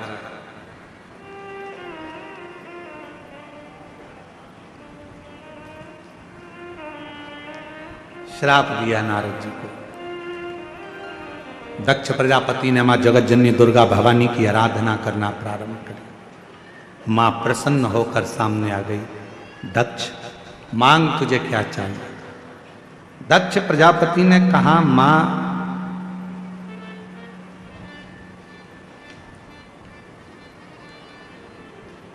यदि देना चाहती हो तो आपके जैसी एक बेटी का और मेरे घर में जन्म हो जाए। आपके जैसी एक पुत्री मेरे घर में जन्म हो। मां दुर्गा भवानी ने कहा, दक्ष प्रजापति, कहाँ तेरे लिए लड़की ढूंढने जाऊंगी तेरे घर में जन्म लेने के लिए? मैं स्वयं तेरे घर में तेरी धर्म पत्नी प्रसूति के गर्भ से मैं स्वयं तेरे घर में बेटी बनकर, सती बनकर जन्मी। मेरा नाम सती होगा। सती? हाँ। और सुन दक्ष प्रजापति, तेरे घर में मैं बेटी बनकर जन्म तो ले लूंगी, पर तू मुझे समझ नहीं पाए। बहुत कठिन होता है समझना, बहुत कठिन। बेटा बाप को नहीं समझ पाता है, बाप बेटे को नहीं समझ पाता है, पत्नी पति को नहीं समझ पाती है, पति पत्नी को नहीं समझ पाता है, बच्चे माँ बाप को नहीं समझ पाते हैं, माँ बाप बच्चों को नहीं समझ पाते हैं, बहन भाई को नहीं समझ पाता, भाई बहन को नहीं समझ पाता, पड़ोसी पड़ोसी को नहीं समझ पाता। समझ में व्यक्ति को कब आता है? जब वो चला जाता है तब याद आती है वो था तो ऐसा काम हो जाता था। जीते जी समझो, जीते जी। समझ नहीं रहे।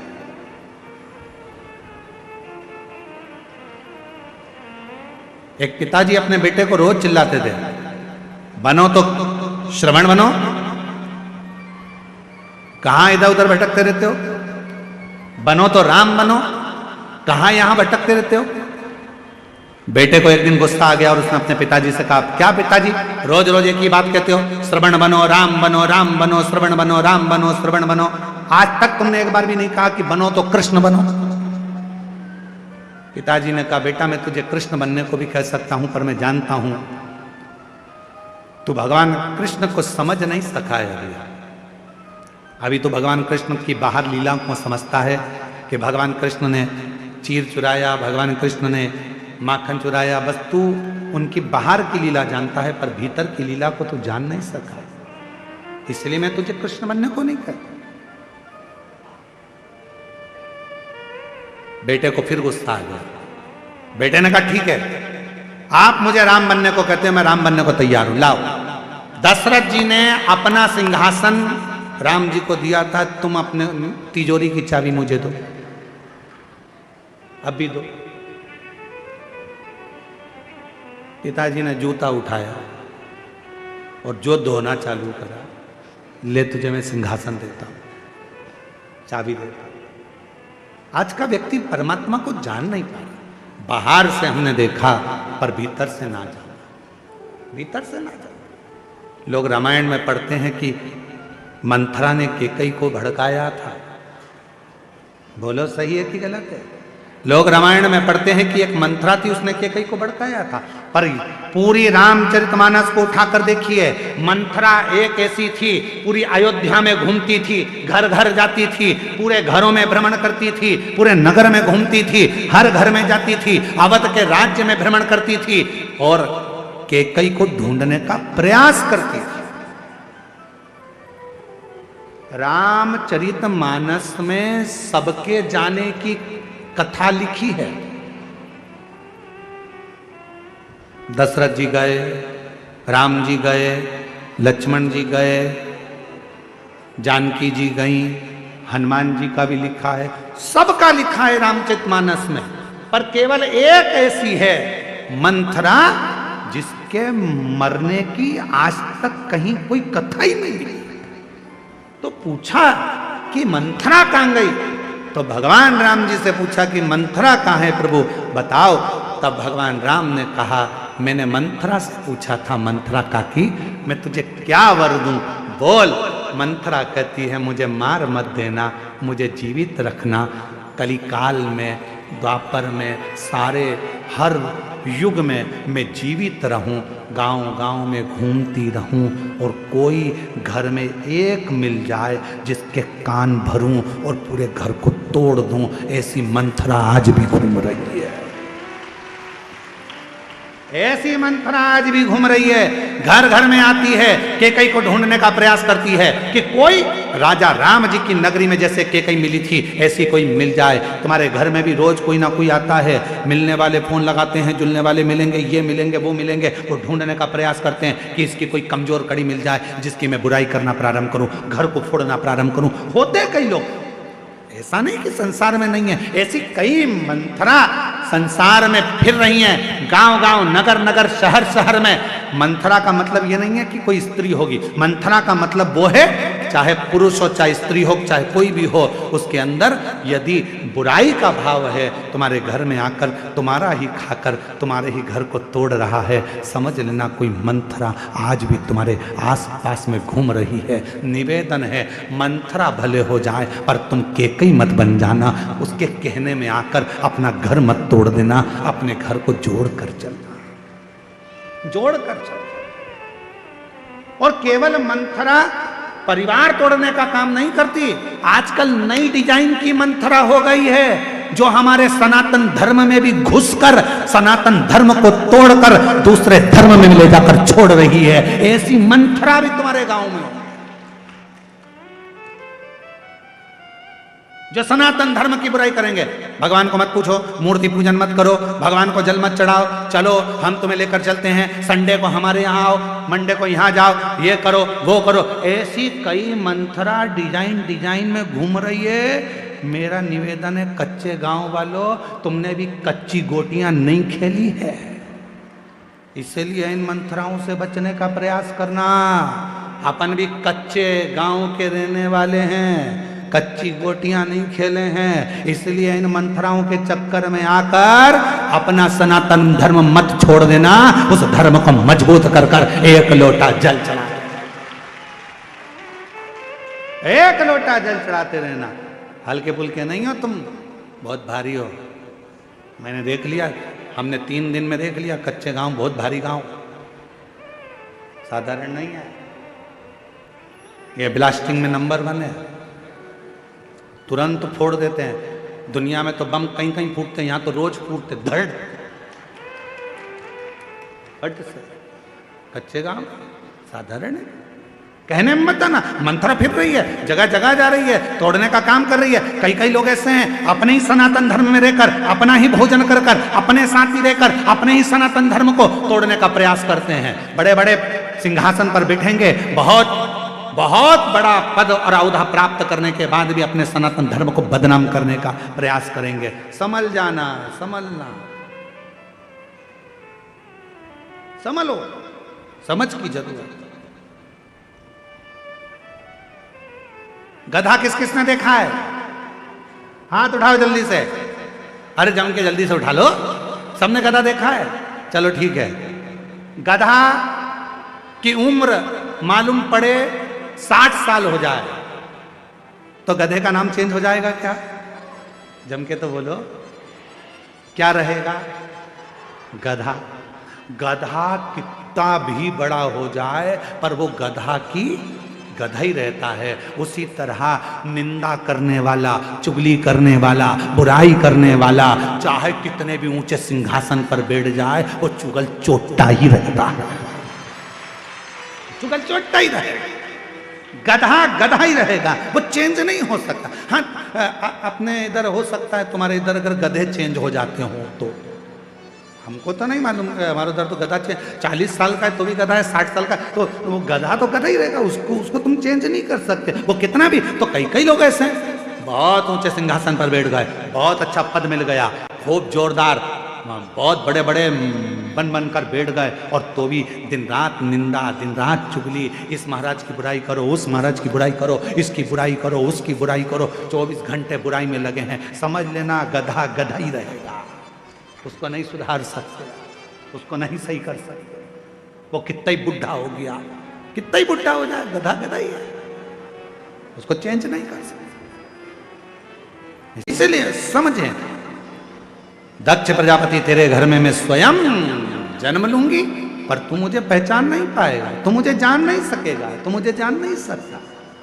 जो समझ गया कि शिव महापुराण के पंडाल में बैठने का फल क्या है, जो समझ गया शिव महापुराण के कथा के पंडाल की मिट्टी का फल क्या है, वो एक पत्र है, अच्छा है, देखिए।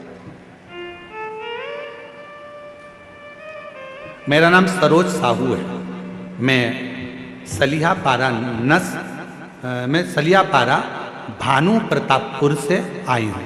कहीं बैठी हूँ तो हाथ हिला सकती हैं। मेरा नाम सरोज साहू है, मैं सलियापारा भानु प्रतापपुर से आई हूँ। आ जाइए, एक बेलपत्र ले जाइएगा, जाओ। गुरुजी, मेरे नस की प्रॉब्लम थी, हर समय पर नस में दर्द रहता था, डॉक्टर को दिखाया, सारी जांचें कराई, तो भी मेरी कई सालों से नस की बीमारी ठीक नहीं। इतना बीमार रहती थी कि उठना बैठना चलना फिरना भी परेशान थी। गुरुदेव, तब किसी ने कहा कि शिव मंदिर में कोई भक्त मिला और उसने कहा कि 1 लोटा जल चढ़ाया करो, तब मैं जल चढ़ाना प्रारंभ करी। आपकी कथा को मैं नहीं सुनती थी, मैं आपको पहचानती नहीं थी। शिवजी पर जल चढ़ाना प्रारंभ करा, आपकी कथा सुनना आस्था चैनल पर चालू करी, जल पीना प्रारंभ करा। फिर सियोर वाला महाराज कहता है कि किसी कथा के पंडाल में बैठो और वहां की मिट्टी को अपने शरीर पर जरूर लगाओ, फल मिलेगा। मैं भी 2024 में कुरुद में जो शिवपुराण की कथा हुई वहां चली गई, वहां जाकर वहां की मिट्टी को मैंने कथा के पंडाल में अपने शरीर पर लगाया, उसी को उठाकर लेकर आ गई। वो मिट्टी मैं थोड़े से अपने शरीर पर लगा लेती और स्नान कर लेती। आज मैं बाबा को धन्यवाद देने के लिए आई हूँ। मेरी सारी रिपोर्टें नॉर्मल हो गई और मेरी नस की बीमारी समाप्त हो गई। आज मैं उठ सकती हूँ, चल सकती हूँ, बैठ सकती हूँ और बाबा की कृपा से पूरा काम कर लेती हूँ। मैं बाबा को यहाँ प्रणाम करने के लिए आई हूँ। ये जो जान गया, जो पहचान गया कि शिव महापुराण का पंडाल क्या है, जो जान गया शिव महापुराण के पंडाल की मिट्टी क्या है, जो जान गया शंकर की कथा का एक लोटा जल क्या है, उसने अपनी जिंदगी में सब कुछ पा लिया, सब कुछ प्राप्त करा। आजा जल्दी आ, इसी को भेज दो, इसी को भेज दो, जी जी इसी को भेज दो, हाँ आन दो, आजा आजा जुड़ कर आजा, अकेली ना आएगी, चलो मम्मी के साथ आजा, आ जाओ। मेरा नाम अनन्या निषाद है, मैं सिंगापुर बोलने वाला था। सिंगारपुर जिला बालोद छत्तीसगढ़ से आई हूँ। 10 वर्ष की मेरी आयु है गुरुदेव। 2018 से मेरी मम्मी आपकी कथा सुनती है। मेरी माँ कहती है सिहोर वाला बाबा जो बोलता है वो पूरा होता है। मैंने भी आप पर भरोसा कर कर जैसा आप कहते हो वैसे मंदिर जाती हूँ। मेरा छोटा भाई है वो भी मंदिर जाता है। गुरुदेव हम जो जो बाबा से कहते हैं बाबा सब दे देता है। आज बाबा को हम प्रणाम करने के लिए आए हैं, बाबा को नमन करने के लिए आए। गुरुदेव शंकर भगवान मेरे दोस्त भी हैं, मेरे पिता भी हैं और मेरे भाई भी हैं। मैं शिव को सब मानता हूं। शंकर शंकर है, शिव शिव है। एक भाव, एक विश्वास, एक भरोसा, एक दृढ़ता जीव को सुख देता। जीव और वो भरोसा यदि है तो शिव कृपा जरूर कर, जरूर। हमारे दिनेश साहू जी हाले कोसा वाले वो कहीं बैठे हैं, तो उन्होंने जब पहली कथा हाले कोसा में कराई थी साहू जी ने, तो कहा था गुरुजी कथा कैसे होगी। तो हम दिनेश साहू जी से बोले थे कि कथा तुम नहीं करा रहे हो, कथा कराने वाला तो स्वयं देवादिदेव महादेव है। आप तो केवल एक पूर्ण भरोसे के साथ शिव पर भरोसा कर कर कथा की तैयारी करो, कराने वाला देवादिदेव महादेव पूर्ण कराए। और आज बाबा की ऐसी कृपा हुई कि हाले कोसा में दिनेश साहू जी ने 2 कथा करवाई। ये शिव की उदाहरण। एक बार जोरदार ताली बजाओ उनके लिए भी। शिव तत्व की प्राप्ति कथा कर रही है, माता सती कर रही है, तुम मुझे पहचान नहीं सकते, तुम मुझे जान नहीं पाते।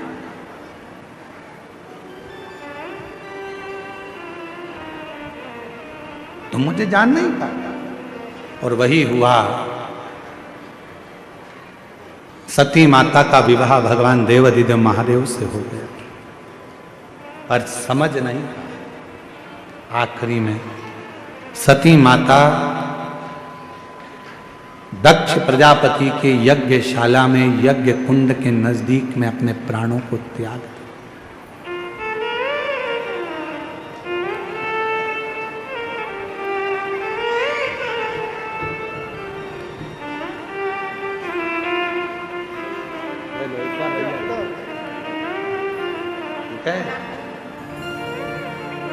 सती माता ने अपने प्राणों का त्याग कर दिया। हिमालय राज के घर में